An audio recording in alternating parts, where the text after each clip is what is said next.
nanjye nzaba umugabo.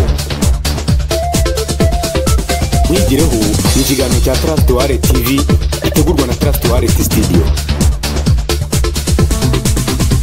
Ntabwo nakwigera nibagirwa aya matariki nk'aya ngaya asoza umwaka w'2020 kubera yuko ndabizi neza igihe twabaga tukiri mu mashuri yisumbuye azwi nka secondaire mu mpera z'umwaka twese twabaga twashyashyanye turimo kwifuriza inshuti zacu umwaka mushya muhire w'imigisha.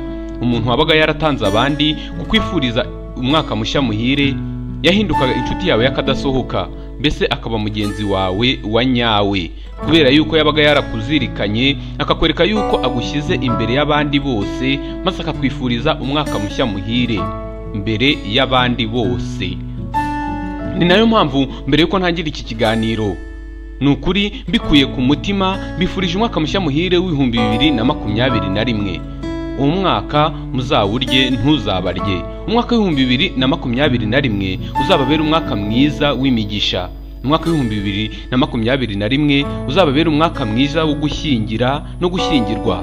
Umwaka w'2021 uzababera umwaka mwiza wo gucuruza mukunguka, umwaka mwiza wo guhinga mukeza, umwaka wo guhaha kandi mukaronka, umwaka wo gukunda kandi mugakundwa, umwaka wo guhozwa amarira yose mwarize mu mwaka w'2020.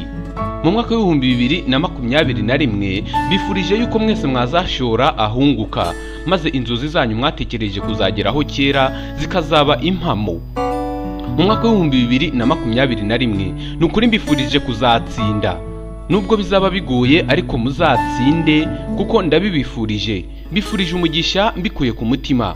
Bifurije kuzatura hafi y'amahirwe, hafi y'umunezero, hafi y'umugisha, hafi yo kugubwa neza, hafi y'amahoro, hafi yo kuronka. Niho mbifurije kuzatura mu mwaka w'2021. Mbifurije kuzatura kure y'ubukene, mbifurije kuzatura kure y'agahinda, kure y'amarira, kure y'ishavu, kure y'umubabaro, kure y'ibikubabaza, kure y'ibigushavuza. Mbifurije ahubwo kuzatura hafi y'ubukire, hafi y'umuryango wawe wishimiye, aho uzahorana inseko nziza, kumwenyura, gucya ku maso ndetse no guhorana ubuzima buzira umuze. Ntimuzarware, ntimuzarwaze, ntimuzapfushe muri 2021, ahubwo umugisha Imana itanga uzabomeho. Trust Wallet Studio izakomeza kubana namwe nk'uko mwabanye nayo muri uyu mwaka dusize inyuma w'2020. Ibitekerezo byose mwaduhaye twarabibonye kandi twarabishimye. Tuzakomeza kubabera inkoramutima mu kiganiro nkwigireho ndetse n'isi dutuye. Tuzakomeza kubabera abambasaderi beza babagezaho amahirwe yo kwiga hanze ndetse n'amahirwe yo kubona akazi. Byose tuzabikorera nk'uko mwese mwagiye mubidusaba kandi mukabitwereka yuko mubikunze. Wigireho ni ikiganiro cya Trust Wallet TV gitegurwa na Trust Wallet Studio. Mwamaze kumenya amazina yanjye ni Shalom niyo Muvunyi. Ni nayo mpamvu muri iki kiganiro cy'uyu munsi turuze kwivugira kuri ibi bihangage bibiri mu bijyanye n'amafaranga. Umuyobozi mukuru wa Facebook platform ndetse n'umuyobozi wa Apple, aho kuri ubu ngubu batarimo kubyumva kimwe. Impamvu nimwe nibijyanye n'ubwirinzi cyangwa se kubika amakuru y'abakiriya babo. Reka mbanze mbikuvire imizi n'imuzingo. Ku tariki ya 24 Gicurasi hari mu mwaka w'2007 Zuckerberg yashize ahagaragara Facebook platform yari igamije gufasha abandi bantu bakora amaprogramu kuba bagira social application bakora cyangwa se bakagira uko nabo bihuza n'izindi mbuga nkoranyambaga zakongerwa kuri Facebook. Ibi byanyuze abantu benshi muri abo bakora amaprogramu ku buryo mu byumweru bike hari social application zari zamaze gukorwa ndetse zinafite abazikoresha benshi cyane. Muri iki gihe hari abantu barenga 400,000 bakora ayo ma application ku isi hose bahise bifuza kujoininga cyangwa se kwihuza na Facebook platform. Ibyo byatumye ku tariki ya 23 Nyakanga mu 2008 Zuckerberg umuherwe yongera gushyira ahagaragara Facebook Connect, ikaba iyi yo ari version ya Facebook platform ikora nka social application ku zindi mbuga za internet. Ibi byonyine byahise bituma Facebook platform igira abakiriya benshi cyangwa se abayikoresha benshi cyane kuruta urundi rubuga nkoranyambaga urwo ari rwo rwose. Uku nguku niko kwatumye ibindi bigo bisanzwe bikora mu bundi buryo bibona yuko hari ikindi kintu gishobora kuba kihishe inyuma y'iki kigo cya Facebook.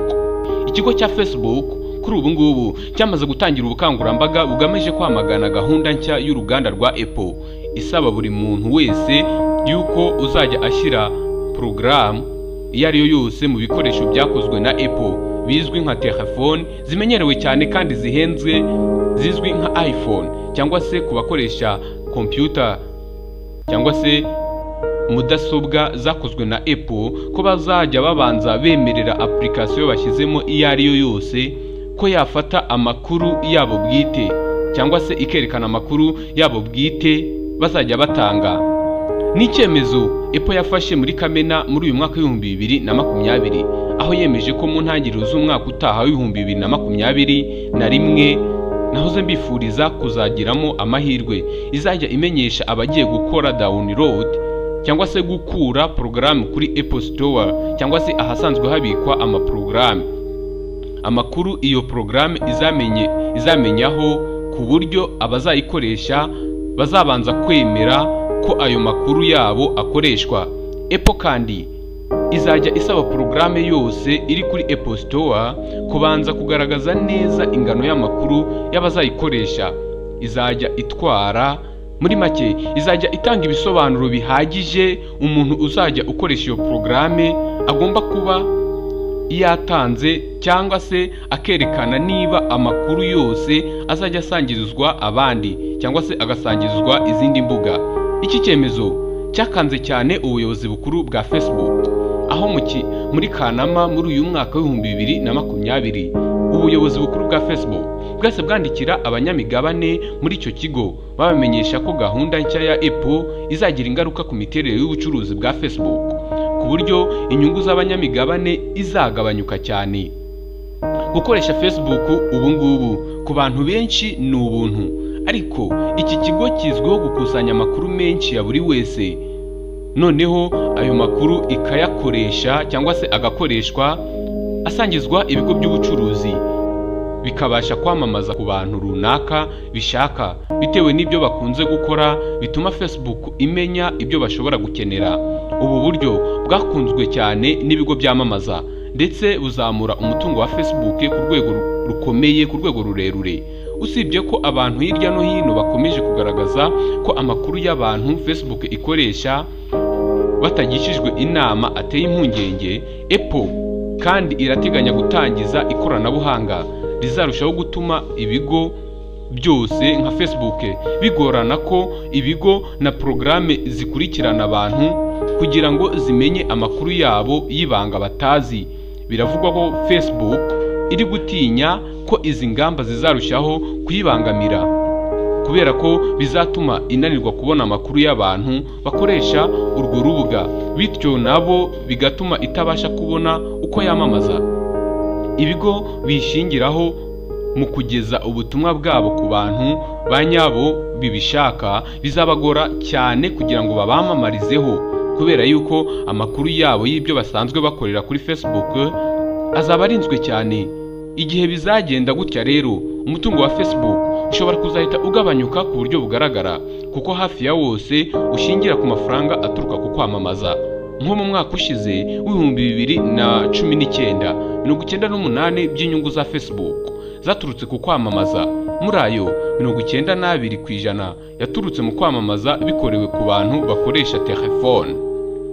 Kandi akenshi abantu benshi batunze telefone za Apple cyangwa se iPhone. Mu kwiregura Apple ivuga ko itazajya ibuza abantu gukoresha porogaramu runaka, ahubwo izajya ibamenyesha amakuru yabo iyo porogaramu izakoresha, ubundi bagahitamo kuyikoresha cyangwa se kubyihorera. Facebook ivuga ko ubu buryo bushya bwa Apple buzagira ingaruka kuri za miliyoni z'ubucuruzi buto n'ubuciriritse bwabonaga amaronko biturutse mu kwamamaza abenshi bamamarizaga kuri Facebook. Iki kigo cyanashyizeho ubukangurambaga bugamije gushishikariza ibigo bito by'ubucuruzi kuvuga uburyo bizabangamirwa n'izi ngamba za Apple. Mbese mu gice cyo kwamamaza cyangwa se kwerekana amakuru y'abantu runaka bityo ukamenya ibyo bakunda ukabamamarizaho, bizaba bisa nkaho bifunzwe ku bantu bose bazaba bakoresha ibikoresho by'inganda za Apple. Ni ukuvuga ngo telefone za iPhone ndetse na computer. Apple yakunze kwigaragaza nk'ikigo kirajwe ishinga no kurinda umutekano w'abakoresha ibikoresho na serivisi zacyo, ndetse bakunze kuvuga ko ibanga ari uburenganzira bw'ibanze bwa muntu. Ku rundi ruhande, Facebook ikunze kwigaragaza nk'umuvugizi w'ibigo by'ubucuruzi bito n'ibiciriritse bitabasha kubona ubushobozi bwo kwamamaza ku bitangazamakuru bisanzwe, ahubwo bigakoresha imbuga nkoranyambaga.